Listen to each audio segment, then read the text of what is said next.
Next, we're going to have Kathryn Bryant. She's the director of the Speak Foundation. She's going to speak, and she's actually talking about the importance of speaking up for accommodations and what that means and how accommodations are different for different disabilities. We're not unanimous, so to speak. One of the things that I want to start off with is to say that people with disabilities tend to worry that they are a burden if they bring up that they need a special accommodation. They're concerned about how somebody's going to take it. Are they going to think of it as a high maintenance issue?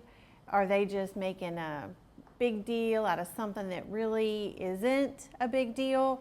And really, I thought about this quite a lot before I spoke, and I wanted to share a story that I had read recently, because I think it kind of highlights sometimes how we often can even feel a sense of shame and embarrassment because we have an accommodation that we need that might be a little different. And the book that I'm going to read from is just a paragraph. It's from Johnny and Ken. I don't know if you know Johnny Erickson Tata, but she just published a book with the story about she and her husband and how they met.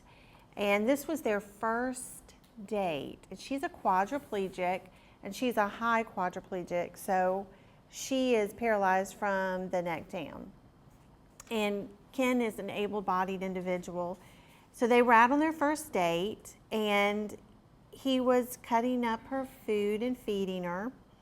And she got to a point, she said, as she was sharing with him, she said, "Have you ever dated anyone in a wheelchair?" And he said, "No, I've never done that before." And she said, "Well, you're getting ready to do something else you've never done before." And he said, "What's that?" She goes, "My leg bag needs to be emptied." And you know what a leg bag is? For those of you who don't know, raise your hand if you know what one is. Okay, that's where somebody who's a paraplegic or a quadriplegic collects their urine. Now, I walk, I have muscular dystrophy. That's not something that I have to deal with. But for someone who is dealing with that, that's a significant issue. And so, of course, he was like, "Well, what are you talking about? I don't know what that is." And she says, "You know, it's what collects my urine." And he said, "Okay." He said, "Well, just tell me what I need to do." Talk about awkward on your first date, right? And so Ken pushes her wheelchair through the tables towards the door, and they pause in front, leading to the women's restroom and then the men's restroom. And he says, "Are they going to let me go in the women's restroom with you?" And she said, "Well, I didn't even think about that. That might be a problem." And he says, "Look," he said, "you got to just tell me what to do. What can we do?" She goes, "Well, let's go outside." So they go outside. And she said to him, "Is this the part where you're not afraid, even though I'm a little different?" And he said, "Listen," he said, "just tell me what to do." She said, "All right, there's a bottle in my bag on the back of the wheelchair. We're going to go outside and find a tree, and we're going to empty it." And he goes, "A tree?" And she goes, "Well, it's more inconspicuous than a fire hydrant, don't you think?" And they started to laugh. And that was their first date. And yes, they ended up getting married. She did not scare him off by asking for help in a certain situation that she actually needed somebody to help her. And I've been in circumstances, not quite to that degree, but I can remember here in Columbus, Georgia, I was at Fresh Market, and in that particular grocery store, the bathrooms that you go in, you open them and then they have a deadbolt, so they're not stalls. So me, I go into the restroom like I normally do. I deadbolt the door, and I sit on the toilet. And I get up, and I couldn't get up. I could not get up off this toilet because with muscular dystrophy, it affects your muscles, and they're not strong. And I said, "Oh, this is not good." So I'm sitting there, and I had my cell phone in my purse. I'm like, what am I going to do? And I'm like, it's not like anybody can hear me. So I'm sitting there, and I'm sitting there, and I'm sitting there, and I started going, "Well, hello, can anybody hear me out there?" You know, and people, of course, can't hear me. I'm in this stall with a deadbolt. So embarrassing, right? Isn't that embarrassing? Finally, they had to send somebody to pick the lock on the bathroom door. And then a lady that I didn't even know came in there, somebody that was shopping in the grocery store, came in there and lifted me off the toilet, a complete stranger. And anyway, I got up and I went and did the rest of my shopping in the grocery store. And that is an example of sometimes you're a little embarrassed because you've got this situation that other people don't have to deal with.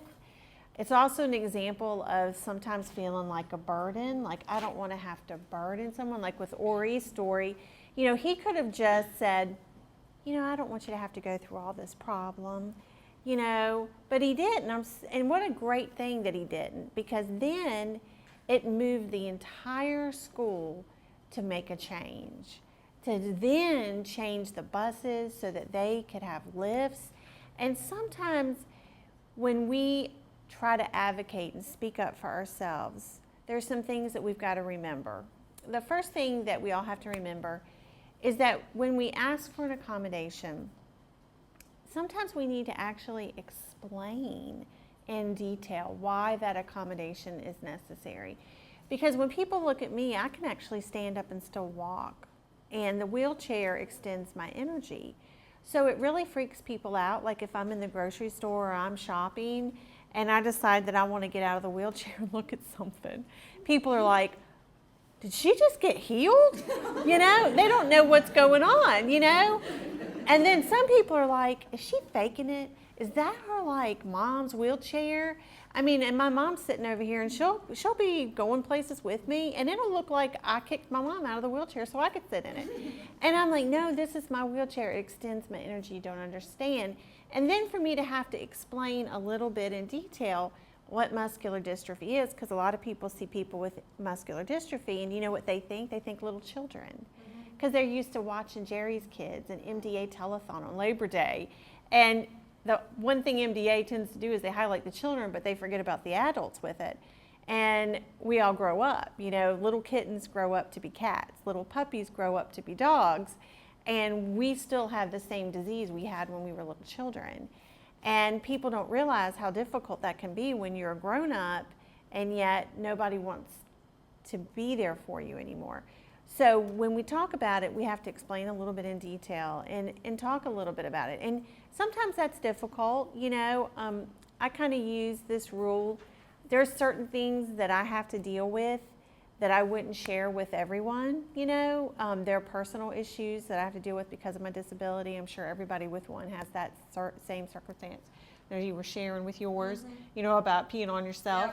And it's not something that you want to go, oh, by the way, let me tell you, it's one of those things like with myself, I don't want to go tell everybody all the time that I got stuck in the restroom at the fresh market, But at the same time, it's important for people to understand, what the disability does do to us and why we need that special accommodation. Another thing about it that I think is important is that we need to always be around other people that are with disabilities, like we're doing right here today, because we give each other strength when we come together. And just like any minority, the more that you group together and you talk and you share, you get more power and you get more strength as a group. And then we basically show people, hey, it's not just one or two of us, it's a huge group of us that have this issue. It's not just one kid at CSU that has this problem, there's a bunch of us that have this issue, and we just haven't spoken out. Not that we were trying to be difficult, we just didn't speak out because we didn't feel like anybody would listen to us. So coming together, I think, as a group like we're doing today is very powerful. One of the other things that I really like to advocate for is in your relationships with your family. You may find sometimes that your family has the role of caregiver and they also have the role of your family member, and those boundaries are blurred a lot. And when you have a disability, the one thing you want more than anything is, guess what? Respect. Independence. Yep.